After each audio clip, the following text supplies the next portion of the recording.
DP education ID கேம்பஸின் மூலம் வழங்கப்படும் ஃப்ளட்டரினை பயன்படுத்தி மொபைல் அப்ளிகேஷனினை டெவலப் செய்வதற்கு கற்றுத்தரும் வீடியோ சீரிஸில் இணைந்திருக்கும் உங்கள் அனைவரையும் அன்புடன் வரவேற்கின்றேன். எங்களுடைய 7வது அப்ளிகேஷன் உடனேயே நாங்கள் இப்போது வேலை செய்து தயாராகின்றோம். நாங்கள் 7வது அப்ளிகேஷனில் கதைக்க போகும் மெயின் டாபிக்கானது எங்கள் யூசர் டேட்டா அல்லது சில சிறிய டேட்டாக்களை மொபைல் ஃபோனின் ஸ்டோரேஜில் எவ்வாறு ஸ்டோர் செய்து கொள்வது என்பது பற்றியே ஆகும். இப்போது நான் கதைப்பது லோக்கல் ஸ்டோரேஜினை பற்றி அல்ல. நாங்கள் லோக்கல் ஸ்டோரேஜினை பற்றி தனியான ஒரு செக்ஷனில் கதைப்போம். இந்த ஷேர்ட் ப்ரிஃபரன்சஸ் என்பது பற்றி நீங்கள் கேள்விப்பட்டிருக்க கூடும். நாங்கள் இந்த ஷேர்ட் ப்ரிஃபரன்சஸ் என்று குறிப்பிடப்படுகிற அந்த டெக்னாலஜியினையே இங்கே பயன்படுத்துகிறோம். ஷேர்ட் ப்ரிஃபரன்சஸ் என்றால் ப்ரிஃபரன்சஸ் ஆகும்.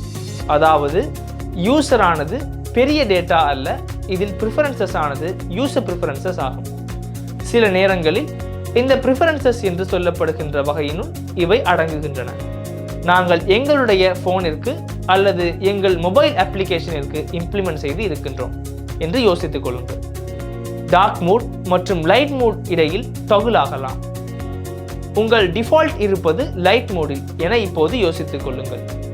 யூசரானவர் நான் டார்க் மோடினை விரும்புகிறேன் என்று ப்ரொஃபைலுக்கு சென்று அவர் டார்க் மோட் சுவிட்ச் இதனை ஆன் செய்து கொள்கின்றார். சரி, இதோ இப்போது யூசர் அப்ளிகேஷனை பயன்படுத்தி அப்ளிகேஷனை ரீசெண்டில் இருந்து நீக்கிவிட்டு மீண்டும் 2 நாட்களுக்கு பின்னர் உங்கள் அப்ளிகேஷனை ஓபன் செய்யும் போது மீண்டும் யூசர் லைட் மோடினை காண்பிக்க முடியாது. ஏனென்றால் யூசர் இப்போது அவருக்கு டார்க் மோடினை காட்டுமாறு டொகுல் செய்து இருக்கின்றார். ஸ்டேட்ஃபுல் விஜெட் ஒன்று இருந்தாலும் கூட அந்த வேலையை எங்களால் செய்ய முடியாது. ஏனென்றால் ஸ்டேட் ஆனது நீங்கிவிடும். நாங்கள் அப்ளிகேஷனை க்ளோஸ் செய்து விட்டால் இது போன்ற யூசர் ப்ரிஃபரன்சஸ் சிறிய கீ வேல்யூக்களை ஸ்டோர் செய்து கொள்ள முடியும். இந்த வேலையினை இலகுபடுத்துவதற்காக ஷேர்ட் ப்ரிஃபரன்சஸ் என்று ஃப்ளட்டருக்கு பேக்கேஜ் ஒன்று இருக்கின்றது. சரி, இந்த ஷேர்ட் ப்ரிஃபரன்சஸில் பெரிய டேட்டாக்களை ஸ்டோர் செய்து கொள்வதற்கு நாங்கள் ட்ரை செய்வது நல்லதல்ல என்பதனை இங்கு நான் சொல்லிக் கொள்கின்றேன். உங்களுக்கு இந்த விடயங்களை பற்றி நான் எதிர்காலத்தில் டெக்னாலஜி யூஸ் செய்கின்ற இடத்தில் அல்லது அதிகமான வேளைகளில் பிரசன்டேஷனிற்கு சென்று விளக்கமளிப்பேன். சரி, இப்போது நாங்கள் எங்கள் 2வது பாட்டில் பேசிக்கலியாக ஃபோக்கஸ் செய்வது எங்கள் அப்ளிகேஷனினூடாக ஃபாண்ட்ஸ் இதனை மாற்றிக்கொள்ளும் போது கூகுள் ஃபாண்ட்ஸ் எனப்படும் தேர்ட் பார்ட்டி பேக்கேஜினை யூஸ் செய்தே இவ்வளவு காலமாக ஃபாண்ட்ஸினை மாற்றிக்கொண்டோம். பட் உங்களுக்கு கூகுள் ஃபாண்ட்ஸ் அல்லாத வேறு ஏதாவது ஃபாண்ட்ஸ் இருந்தால் அந்த லைப்ரரியில் கூகுள் ஃபாண்ட்ஸ் இல்லாத வேறு ஃபாண்ட்ஸ் ஏதாவது உங்கள் ப்ரொஜெக்டில் கொடுப்பதற்கு தேவை என்றால் அசெட் ஒன்றையும் இன்க்ளூட் செய்து கொள்வது போல ஃபாண்ட் ஃபைல்ஸ்களையும் நீங்கள் எங்களுடைய ஃப்ளட்டர் ப்ராஜெக்டில் இன்க்ளூட் செய்து கொள்ளலாம். அதற்கு பின்னர் எங்களுக்கு பப்ஸ்பெக் YAML-இல் அந்த விடயங்களை சரியாக இம்போர்ட் செய்து கொள்ள முடியும். சரி, இன்றைய இந்த செக்ஷனானது சிறிய செக்ஷனாக இருக்கும். இந்த செக்ஷனில் கற்றுத்தரும் விடயங்கள் என்னவெனில் எங்கள் ஃபாண்ட் ஃபைல்ஸ்களை எவ்வாறு நாங்கள் ஃப்ளட்டர் ப்ராஜெக்டில் இம்போர்ட் செய்து கொள்வது என்பது பற்றி ஆகும். நாங்கள் அதிகமாக கதைக்காமல் அவற்றினை எங்கள் பப்ஸ்பெக் YAML-இன் மூலம் செட்டிங்ஸ்களை அமைத்து அந்த விடயங்களை சரியாக கொடுத்துவிட்டு எங்கள் அப்ளிகேஷனில் மெட்டீரியல் தீமினை எப்படி கன்ஃபிகர் செய்து கொள்வது என ஸ்க்ரீனிற்கு சென்று பார்ப்போம். சரி, இப்போது டிஃபால்ட் ஃப்ளட்டர் ப்ராஜெக்டிற்கு வந்து இருப்பதனை உங்களால் பார்க்க முடிகின்றது. இதற்கு GitHub கன்ஃபிகர் செய்து கொண்டது உங்களுக்கு நினைவிருக்கின்றதா? முன்னைய செக்ஷனில் ஜிட் கன்ஃபிகர் செய்து கொண்டோம். இப்போது GitHub-இல் இங்கு வந்தீர்கள் என்றால் உங்கள் மெயின் பிரான்ச்சில் தான் இப்போது நீங்கள் இருக்கின்றீர்கள் என்பதை உங்களால் பார்க்க முடியும். இதனை மேலே கிளிக் செய்தால் உங்களால் வெர்ஷன் மேனேஜ்மெண்ட் பார்த்து கொள்ள முடியும். இப்போது நீங்கள் இருப்பது மெயின் பிரான்ச்சிலேயே ஆகும். இதோ GitHub லோகோ இருப்பதை நீங்கள் பார்த்து கொள்ளலாம். கட்டாயமாக பார்த்து கொள்ளுங்கள். நீங்கள் GitHub-இற்கு இங்கிருந்து லாகின் ஆகி இருக்க வேண்டும். அந்த விடயங்களை சரியாக செய்து கொள்ள வேண்டும்.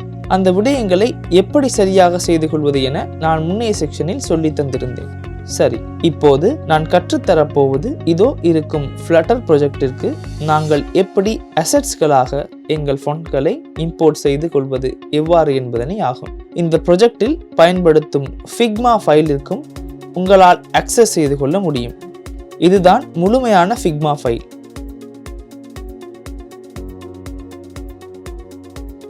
இதன் லிங்கினை நான் கீழே டிஸ்கிரிப்ஷனில் கொடுத்திருக்கிறேன். எப்படி ஃப்ளட்டர் யூஸ் செய்து இம்ப்ளிமெண்ட் செய்து கொள்வது என்று எனது அசெட் யூஐயினை நான் சொல்லித் தருகிறேன். நீங்கள் டெமோவினை பார்த்தீர்கள் என்றால் உங்களுக்கு நல்ல ஐடியா ஒன்று வரும். எவ்வாறு இந்த ஆன்போர்டிங் பேஜின் மூலம் இது போன்ற ஒன்றை இம்ப்ளிமெண்ட் செய்து கொள்வது என்று நான் சொல்லித் தருகிறேன். சரி, நாங்கள் முதலில் இந்த ஃபாண்டினை எங்களிடம் இருக்கும் டிஃபால்ட் அசெட்ஸின் ஃபாண்ட் ஃபைல்களிலிருந்து ரிப்ளேஸ் செய்து கொள்வது எப்படி என்று முயற்சி செய்து பார்ப்போம். இது உங்களுக்கு கூகுள் ஃபாண்ட்ஸ் பேக்கேஜினுள் இன்க்ளூட் ஆகாத ஃபாண்ட் ஒன்றாக இருந்தாலேயே மிக முக்கியமானதாக இருக்கும். பட் நான் இங்கு இன்டர் என சொல்கின்ற ஃபாண்டினை செட்டப் செய்து கொள்வது எப்படி என்று சொல்லித் தருகிறேன். பட் உங்களுக்கு இந்த ஃபாண்டினையும் இதே விதமாக செட்டப் செய்து கொள்ள முடியும். சரி, இந்த அப்ளிகேஷனில் யூஸ் செய்கின்ற அசெட்ஸ் தான் இதோ இங்கு இருக்கிறது. இதை நீங்கள் எங்களுடைய ஜிட்ஹப்பிற்கு சென்றால் டவுன்லோட் செய்து கொள்ள முடியும். சற்று டிஸ்கிரிப்ஷனில் பாருங்கள், நான் உங்களுக்கு இதற்கான கூகுள் டிரைவ் லிங்க் ஒன்றினை கொடுத்திருக்கிறேன். சரி, நாங்கள் யூஸ் செய்யும் ஃபாண்ட்ஸ்கள் இதற்குள் இருக்கிறது. நாங்கள் இன்டரின் மூலம் நிறைய ஃபாண்ட் வேரியன்ட்டினை இங்கு கொடுத்து கொண்டிருக்கிறோம் என்பதை உங்களால் பார்க்க முடியும். பப்ஸ்பெக் YAMLற்கு சென்று இவை அனைத்தையும் நாங்கள் சரியாக கன்ஃபிகர் செய்தல் வேண்டும். சரி, எவ்வாறு இதே போன்ற ஃபாண்ட் ஃபேமிலி ஒன்றை டவுன்லோட் செய்து கொள்வது என்று நான் உங்களுக்கு சொல்லித் தருகிறேன். இப்போது நாங்கள் எப்படி சரியாக ஃபாண்ட் ஃபேமிலி ஒன்றை எங்கள் ஃப்ளட்டர் ப்ரொஜெக்டில் யூஸ் செய்து கொள்ள முடியும் வகையில் டவுன்லோட் செய்து கொள்வது என்று பார்ப்போம். இப்போதைக்கு கூகுள் ஃபாண்ட்ஸ் ஒன்றை டவுன்லோட் செய்து கொள்ளும் முறையினை சொல்லித் தருகிறேன். நீங்கள் கூகுள் ஃபாண்ட்ஸ் என்று சர்ச் செய்து கொள்ளலாம். அதன் பின்னர் நீங்கள் இதோ வருகின்ற கூகுள் ஃபாண்ட்ஸ் என்று காண்பிக்கும் இந்த லிங்கிற்கு செல்ல முடியும். சரி, உங்களுக்கு இங்கு நிறைய ஃபாண்ட் வேரியன்ட்களை தேடிக்கொள்ள முடியும். இங்கு வந்த பின்னும் உங்களுக்கு வேண்டிய எந்த ஃபாண்ட்களையும் தேடிக்கொள்ள முடியும். உங்களுக்கு மனதில் நினைக்கின்ற ஃபாண்ட் ஒன்று இருந்தால் இங்கிருந்து அதனை எவ்வளவு வேண்டுமானாலும் சர்ச் செய்து பார்க்க முடியும். இதில் நிறைய ஃபாண்ட்கள் இருக்கின்றன. இதில் கூகுள் ஃபாண்ட்ஸ் லைப்ரரியானது மிகவும் சிறந்தது. இது எவ்வளவு பெரிய ஃபாண்ட் லைப்ரரி என்று உங்களால் பார்க்க முடியும். உங்களுக்கு தேவையான எந்த ஸ்டைல்களிலும் ஃபாண்ட்களை இங்கிருந்து தேடிக்கொள்ள முடியும். பட் ஒவ்வொருவரின் ப்ரிஃபரன்சஸ் ஆனது வேறுபட்டது. அதனாலேயே உங்களுக்கு கஸ்டம் ஃபாண்ட் ஒன்றை யூஸ் செய்து கொள்வதற்கான தேவை இருக்கிறது. உங்களுக்கு பெயர் தெரியும் என்றால் நான் இங்கு இன்டர் எனப்படும் ஃபாண்டினையே யூஸ் செய்கின்றேன். இன்டர் என்று சர்ச் செய்து கொள்ளுங்கள். சரி, இன்டர் ஃபாண்டிற்கு எனக்கு இங்கிருந்து அக்சஸ் செய்ய முடியும் என்பதனை உங்களால் பார்க்க முடியும். இன்டர் ஃபாண்டில் ஒவ்வொரு வேரியன்ஸ் இருக்கின்றன. அவற்றை நீங்கள் பார்த்து கொள்ளலாம். 100 உங்களுக்கு நினைவில் இருக்கும். இந்த 200 300களும் உங்களுக்கு நினைவில் இருக்கும். நாங்கள் ஃபாண்ட் வெயிட்டினை கன்ஃபிகர் செய்கின்ற பொழுது அந்த வேல்யூஸ் எங்களுக்கு தேவைப்படுகின்றன. இந்த விடயங்களை நாங்கள் சரியாக பப்ஸ்பெக் YAMLல் செட்டப் செய்து கொள்ள இந்த அனைத்து வேல்யூஸ்களானதும் எங்களுக்கு கட்டாயமாக தேவையாகும். சரி, இங்கிருந்து நீங்கள் இந்த கெட் ஃபாண்ட் எனும் இடத்தின் மூலம் ஃபாண்ட் ஃபேமிலியினை டவுன்லோட் செய்து கொள்ள முடியும். இங்கே டவுன்லோட் எனப்படும் இடத்தின் மேல் கிளிக் செய்து கொண்டால் உங்களால் இது போன்ற ஃபாண்ட் ஃபேமிலியினை டவுன்லோட் செய்து கொள்ள முடியும். இது ஜிப் ஃபைல் ஒன்றாகவே டவுன்லோட் ஆவதனை உங்களால் பார்க்க முடியும். நீங்கள் இதனை அன்சிப் செய்து கொள்ளவும் முடியும். இந்த விஷயங்கள் மிகவும் இலகுவானவை. நான் இப்போது உங்களுக்கு அன்சிப் செய்து கொள்ளும் முறையினை சொல்லித்தர வேண்டிய தேவையில்லை. நீங்கள் அவற்றினை தெரிந்து வைத்திருக்க வேண்டும். நான் இங்கிருந்து இதை கேன்சல் செய்கின்றேன். உங்களுக்கு வேண்டிய எவ்விதமான ஃபாண்டினது ஃபைல்ஸினையும் டவுன்லோட் செய்து கொள்ள முடியும். யோசித்து பாருங்கள், உங்களுக்கு பாப்பின்ஸ் போன்று தேவை என்றால் இந்த பாப்பின்ஸில் 10 ஸ்டைல்ஸ் இருக்கின்றன. இதனை உங்களால் பார்க்க முடியும். இந்த பாப்பின்ஸ் என்பது மிகவும் அழகான ஃபாண்ட் ஒன்று. நீங்கள் இங்கிருந்து கெட் ஃபாண்ட் எனும் இடத்திற்கு வந்து இங்கிருந்து டவுன்லோட் செய்து கொள்ள முடியும். அதே போன்று இந்த ப்ரொஜெக்டில் யூஸ் செய்கின்ற எல்லா இமேஜ்களையும் நீங்கள் இந்த இமேஜஸ் எனப்படுகின்ற ஃபோல்டரின் உள்ளேயே தேடிக்கொள்ள முடியும். இந்த விடயங்களை நீங்கள் உங்கள் விருப்பமான இமேஜஸ்கள் மூலம் ரீப்ளேஸ் செய்து கொள்ள முடியும். இந்த அசெட்ஸ் ஃபோல்டரினை உங்களால் முழுமையாக ஆக்சஸ் செய்ய முடியும். எங்கள் வீடியோவின் இந்த வீடியோவினது டிஸ்கிரிப்ஷனினை செக் செய்து கொள்ளுங்கள். சரி, இப்போது நான் என்னுடைய அசெட்ஸ் ஃபோல்டரினை இதற்குள் கொடுக்க வேண்டும். அதற்காக நீங்கள் நாம் அமைத்த ப்ரொஜெக்டின் லொகேஷனிற்கு செல்ல முடியும். நான் இந்த எக்ஸ்பென்ஸ் எனப்படும் ப்ரொஜெக்டின் உள்ளேயே இருக்கின்றேன். இதற்கு இதோ இந்த அசெட்ஸ் ஃபோல்டரினை டிராக் அண்ட் ட்ராப் செய்யுங்கள். அசெட்ஸ் ஃபோல்டர் ஆனது கீழே அட் ஆனதை உங்களால் பார்க்க முடியும். நான் இதை க்ளோஸ் செய்து கொள்கின்றேன். நாங்கள் சேஞ்சஸ் சிலவற்றை செய்து கொண்டோம்.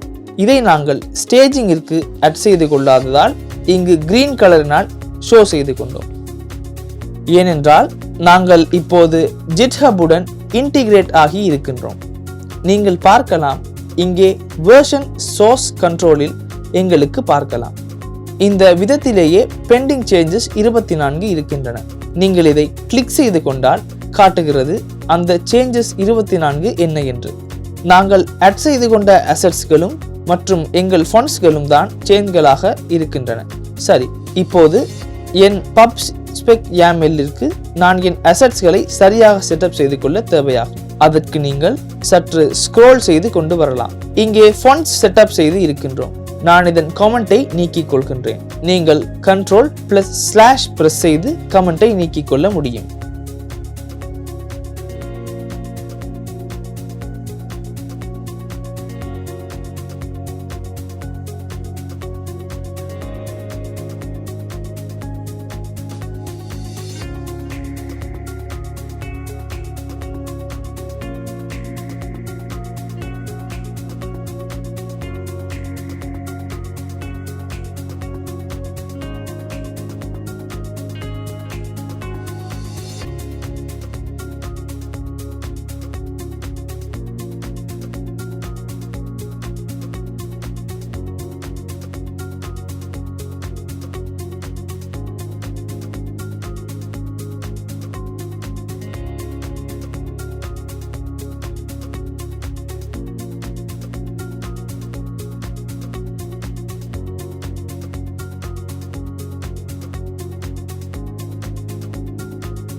இப்போது நான் இந்த லைன்ஸ் இரண்டின் இந்த விதத்தில் காப்பி ஒன்றை எடுத்துக்கொள்கின்றேன்.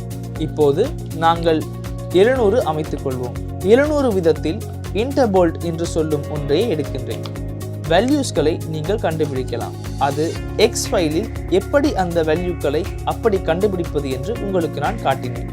நான் இன்டர்போல்ட் என்று சொல்லும் ஒன்றை கொடுத்துக்கொண்டு இதன் வெயிட்டை 700ஆக கொடுக்கின்றேன். அதன் பிறகு நீங்கள் மீண்டும் இதிலிருந்து காப்பி ஒன்றை எடுக்கலாம். இன்டர்போல்டிற்கு பிறகு நான் செமி போல்ட் கொடுத்து கொள்கின்றேன். இன்டர் செமி போல்டை நான் இங்கிருந்து காப்பி செய்து கொள்கின்றேன். Semi bold font weight 600. நாங்கள் மேலும் காப்பி ஒன்றை எடுப்போம். நாங்கள் செமி போல்ட் செட்டப் செய்து கொண்டோம். அடுத்து எங்களுக்கு 500ஆக இருப்பது இன்டர்மீடியம். நான் மீடியமை இந்த விதத்தில் காப்பி செய்து கொள்கின்றேன். பாத்தை இதற்கு இன்டர்மீடியமை பேஸ்ட் செய்து கொள்ளுங்கள். Font weight 500. எங்களுக்கு மேலும் காப்பீஸ் 3 போல தேவை. நான் இங்கே காப்பீஸ் மேலும் 3 எடுத்துக்கொள்கிறேன். சரி, இப்போது எங்களுக்கு இருப்பது 400. 400ஐ நான் செட்டப் செய்து கொள்ள தேவையில்லை. நான் 400ஐ அதிகமாக யூஸ் செய்து கொள்வது இருக்காது. அதனால் நான் இதை செட்டப் செய்து கொள்வது இல்லை. நான் இன்டர்லைட் என்று சொல்லும் ஒன்றை எடுத்துக்கொள்கின்றேன். இன்டர்லைட் என்று சொல்லும் ஒன்றை நான் கொடுத்துக் கொள்கின்றேன். அடுத்து இன்டர்லைட் என்று சொல்லும் ஒன்றின் பாத்தை காப்பி செய்து கொள்ளுங்கள்.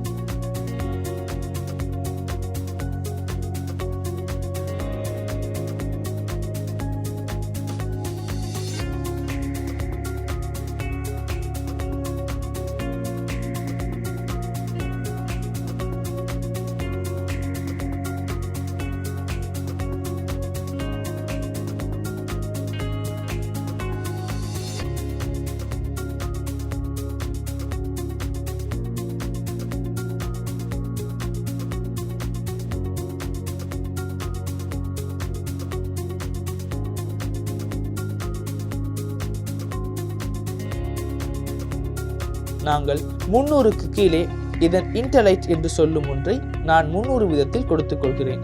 எக்ஸ்ட்ரா லைட்டை நாங்கள் எடுப்போம். அடுத்து எக்ஸ்ட்ரா லைட் உங்களுக்கு புரிய வேண்டும். இந்த எக்ஸ்ட்ரா லைட் ஆகும்போது லைட்டை விட ஃபாண்ட் வெயிட் சற்று குறைகிறது என்று. சரி, அந்த விஷயங்கள் எனக்கு போதும். இப்போதைக்கு 900, 800, 700, 600, 500, 300 அந்த மாதிரி ஃபைல்கள் தான் பேசிக்கலி யூஸ் ஆகின்றன. நாங்கள் இந்த தின் போல விஷயங்களை எடுப்பது இல்லை. அதனால்தான் நான் இதை நீக்கி விடுகிறேன். நீக்கிவிட்டு சேவ் செய்து கொள்ளுங்கள். நிச்சயமாக இந்த பப்கெட்டை ரன் பண்ண வேண்டும். ரன் செய்து இந்த பப்கெட்டை ஏதாவது மஞ்சள் நிறத்தில் இந்த விதத்தில் கீழே கோடு கிளிக்கப்பட்டிருந்தால் நீங்கள் இந்த ஃபாண்ட்ஸ் இம்போர்ட் செய்து கொண்ட விதத்தில் ஏதோ ஒரு இஷ்யூ இருக்கிறது. நீங்கள் பார்க்கலாம். எனக்கு எந்த இஷ்யூவும் வருவது இல்லை. இந்த விதத்தில் இதை ரைட் கிளிக் செய்து இதை காப்பி செய்து கொள்வதுதான் மிகவும் நல்லது. அது உங்களுக்கு மிகவும் இலகு. அசெட் லொகேஷனை எங்களுக்கு கொடுத்து கொள்ளலாம். சரி, இப்போது நாங்கள் பப்ஸ்பெக் YAMLின் வேலைகள் முடிந்தது. இப்போது நாங்கள் main.dart ஃபைலுக்கு போவோம். சென்றதன் பின்பு இந்த சேஞ்சஸ்களை ஆட் பண்ண சொல்லி சொல்வோம். சரி, நான் இந்த முழு கோடையும் நீக்குகிறேன். அது எனக்கு இலகு. என் கமெண்ட்ஸ்களை நீக்கிக் கொள்வது. இப்போது நாங்கள் எழுதி கொள்வோம். void main மெத்தட் இருக்கு. நான் run up என்று சொல்லும் மெத்தடை பாஸ் பண்ணுகிறேன். my app என்று சொல்லும் கிளாஸிற்கு உங்களால் அடுத்து my app என்று சொல்லும் கிளாஸை ஸ்டேட்லெஸ் விஜெட் ஒன்றாக அமைத்துக் கொள்ளலாம். அங்கிருந்து சஜஷன்ஸ் ஆஃப் செய்து கொள்கின்றேன். ஸ்டேட்லெஸ் விஜெட் ஒன்றாக அமைத்துக் கொள்ளலாம். உங்கள் my app என்று சொல்லும் கிளாஸை. சரி, இப்போது எங்களுக்கு பிளேஸ் ஹோல்டர் ஒன்று அல்ல, ரிட்டர்ன் ஆக தேவைப்படுவது ஒரு மெட்டீரியல் ஆப். மெட்டீரியல் ஆப்பில் உங்களால் debug show checked mode பேனரை நீக்கிக் கொள்ளலாம். debug show checked mode banner என்று சொல்லும் பூலியனை ஃபால்ஸ் விதத்தில் கொடுத்து கொள்ளுங்கள்.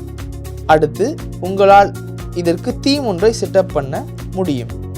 சரி, தீம் ஒன்றாக நீங்கள் பாஸ் செய்து கொள்ள தேவைப்படுவது ஒரு தீம் டேட்டா.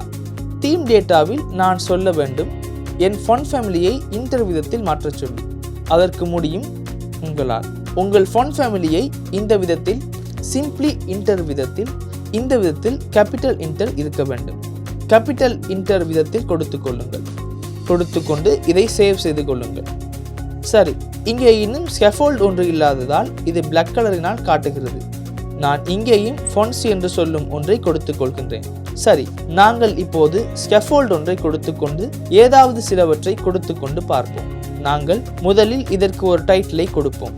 டைட்டிலை எக்ஸ்பென் Z என்று கொடுத்துக்கொள்வோம். இந்த டைட்டிலை கொடுத்துக்கொள்வது மிகவும் முக்கியமானதாகிறது. நான் அந்த விஷயங்களை பற்றி எதிர்காலத்தில் பேசுகிறேன். நாங்கள் ஒரு ஆப்பை பப்ளிஷ் பண்ணும்போது இந்த விஷயங்கள் மிகவும் முக்கியமானதாகின்றன. சரி, நாங்கள் இப்போதைக்கு இதன் ஹோம் ப்ராப்பர்ட்டி ஒன்றாக ஸ்கேஃபோல்ட் ஒன்றை கொடுத்துக்கொள்வோம். ஸ்கேஃபோல்டில் நீங்கள் பார்க்கலாம், எங்களுக்கு ஆப் பார் தேவையில்லை. நான் ஒரு பாடி கொடுத்து கொள்கின்றேன். பாடியில் ஒரு சென்டர் விஜெட்டை நான் கொடுத்து கொள்கின்றேன். சென்டர் ஒன்றுக்குள் சைல்ட் ஒன்றாகவே நாங்கள் ஒரு டெக்ஸ்ட் விஜெட்டை கொடுத்து கொள்வோம். ஹலோ ஃப்ளட்டர் என்று சொல்லி நான் இதன் ஃபாண்ட் சைஸை சற்று அதிகரித்து கொள்கின்றேன். ஒரு ஸ்டைல், ஒரு டெக்ஸ்ட் ஸ்டைலை கொடுத்து கொள்வோம். ஃபாண்ட் சைஸை நாங்கள் இப்போதைக்கு 20 போல கொடுத்து கொள்வோம். சரி, நீங்கள் பார்க்கலாம். இதை கொடுத்து கொண்டு சேவ் செய்து கொண்ட பிறகு அந்த எங்கள் டிஃபால்ட் இருக்கும் ஃபாண்ட் அல்ல இருப்பது. இப்போது நீங்கள் பார்க்கலாம், இங்கே இன்டர் ஃபாண்ட் இதற்கு ஆட் ஆகி இருக்கிறது. உங்களால் இதற்கு ஃபாண்ட் வெயிட்டை செட்டப் செய்து கொள்ள முடியும். யோசித்து பாருங்கள். உங்களுக்கு ஃபாண்ட் வெயிட் ஆனது போல்டாக தேவை என்றால் ஃபாண்ட் வெயிட் டாட் போல்ட் என்று கொடுத்தால் டிஃபால்ட் அந்த 700 என்று சொல்லும் வெயிட் இங்கே ஆட் ஆகிறது. உங்களுக்கு போல்டு மட்டுமல்ல, இங்கிருந்து எந்த ஒன்றையும் எடுக்கலாம். நாங்கள் அங்கே செட்டப் செய்து உங்களுக்கு நினைவிருக்கிறது. நாங்கள் 300, 200 அந்த மாதிரி வேல்யூஸ் பயன்படுத்திய இதை நாங்கள் செட்டப் செய்து கொண்டோம். அந்த விஷயங்கள் சரியாக மாறுவதை பார்க்கலாம். அப்படி என்றால் நாங்கள் எங்கள் அப்ளிகேஷனிற்கு எப்படி எங்கள் அசட்ஸில் இருக்கும் ஃபாண்ட்ஸ் விதத்தில் இம்போர்ட் செய்து கொண்டு நாங்கள் கஸ்டம் ஃபாண்ட்ஸ் யூஸ் செய்து கொள்வது ஃப்ளட்டர் ப்ரொஜெக்டின் உள்ளே என்று உங்களுக்கு இருக்கிறது. எங்களுக்கு இப்போது சேஞ்சஸ் சில வந்திருக்கின்றன. நாங்கள் இப்போது அதை ஜிட்டிற்கு புஷ் செய்து கொள்வோம். சரி, நான் டெர்மினலுக்கு போகிறேன். நாங்கள் இதை கிளியர் செய்து கொள்வோம். உங்களால் எல்லா சேஞ்சஸ்களையும் ஜிட்டிற்கு ஆட் செய்து கொள்ளலாம். ஜிட் ஆட் அல்லது ஜிட் ஆட் -all. சரி, அடுத்து ஜிட்டிற்கு கமிட் செய்து கொள்ளுங்கள் என்ன செய்த சேஞ்சஸ் என்று. GID commit -m add custom fonts என்று சொல்லி கமிட் ஆனதை நீங்கள் பார்க்கலாம். நாங்கள் மீண்டும் கிளியர் செய்து கொள்வோம். அடுத்து உங்களுக்கு இருப்பது சிம்பிளி ஜிட்டிற்கு புஷ் செய்து கொள்வது மட்டும்தான். ஜிட் புஷ் சரி. நீங்கள் பார்க்கலாம் எங்கள் சேஞ்சஸ்கள் இப்போது ஜிட்ஹப்பிற்கு புஷ் ஆகிறது. உங்களால் இந்த லிங்கின் மேல் கண்ட்ரோலை பிரஸ் செய்து கொண்டு கிளிக் செய்து கொண்டால் எங்கள் சேஞ்சஸ்களை பார்த்து கொள்ளலாம். நான் இப்போது உங்களுக்கு காட்டுகிறேன். கண்ட்ரோலை கிளிக் செய்து கொண்ட பிறகு எங்கள் ஜிட்ஹப் ரெபாசிட்டரிக்கு போகிறது. நாங்கள் ஆட் செய்ததை பாருங்கள். add custom fonts என்று சொல்லும் ஒன்று நாங்கள் அசெட்ஸ் வழியாக போய்த்தான் அசெட்ஸ் மற்றும் pubspec YAML-இல் சேஞ்சஸ் செய்து கொண்டோம். அந்த ஃபைல்ஸ் இரண்டுக்கும் சேஞ்சஸ் add ஆகி இருக்கிறது. நாங்கள் இப்போது கமிட்ஸ் 2 கொடுத்து கொண்டிருக்கிறோம். நாங்கள் முந்தைய செக்ஷனில் ஆட் செய்த கமிட்டும் மற்றும் இந்த செக்ஷனில் ஆட் செய்த கமிட்டும் சரி. இப்போது உங்களால் இந்த கமிட்ஸ் வழியாக போய் தேவை என்றால் வெர்ஷன்ஸை பார்த்து கொள்ளலாம். யோசித்து பாருங்கள். உங்களுக்கு இனிஷியல் ப்ராஜெக்டின் கோடை பார்த்து கொள்ள தேவை என்றால் இங்கே கிளிக் செய்து கொண்டால் இந்த பாயிண்டின் கோடை பார்த்து கொள்ளலாம். நீங்கள் பார்க்கலாம் இனிஷியலில் எங்களுக்கு அசெட்ஸ் என்று சொல்லி ஃபோல்டர்ஸ் ஒன்று இருந்ததில்லை. சரி, இப்போது நான் நினைக்கின்றேன் உங்களுக்கு நான் இந்த செக்ஷனில் கவர் செய்த செக்ஷனானது மிகவும் முக்கியமான செக்ஷனாக இருக்கக்கூடும் என்று. நாங்கள் பார்ப்போம் அடுத்த செக்ஷனில் ஃபிக்மா ஃபைலுக்கு போனால் எவ்வாறு இருக்கும் என்று. இங்கே இருக்கும் எங்கள் ஒன்போர்டிங் சீன்ஸ்களை அமைத்துக்கொண்டு இந்த அழகான ஒன்போர்டிங் ஃப்ளோவை நாங்கள் அமைத்துக் கொள்வது என்று. சரி, இந்த செக்ஷனானது மிகவும் சிம்பிளான செக்ஷன் ஒன்று. எப்படி மிகவும் முக்கியமான விஷயம் ஒன்றை செய்து கொள்வது என்று எங்களுக்கு கூகுள் ஃபாண்ட்ஸ் தேவை என்றால், இல்லை என்றால் கஸ்டம் ஃபாண்ட்ஸ் தேவை என்றால் நாங்கள் எப்படி அந்த விஷயங்களை ஃபாண்ட் ஃபேமிலியை டவுன்லோட் செய்து கொண்டு எங்கள் ஃப்ளட்டர் ப்ராஜெக்டில் இன்க்ளூட் செய்து கொண்டு அந்த விஜெட்ஸ்களை செட்டப் செய்து கொள்வது என்று நான் நினைக்கின்றேன். நீங்கள் மிகவும் பெரிய விஷயம் ஒன்றை இங்கே கற்றுக்கொண்டு இருக்கக்கூடும்.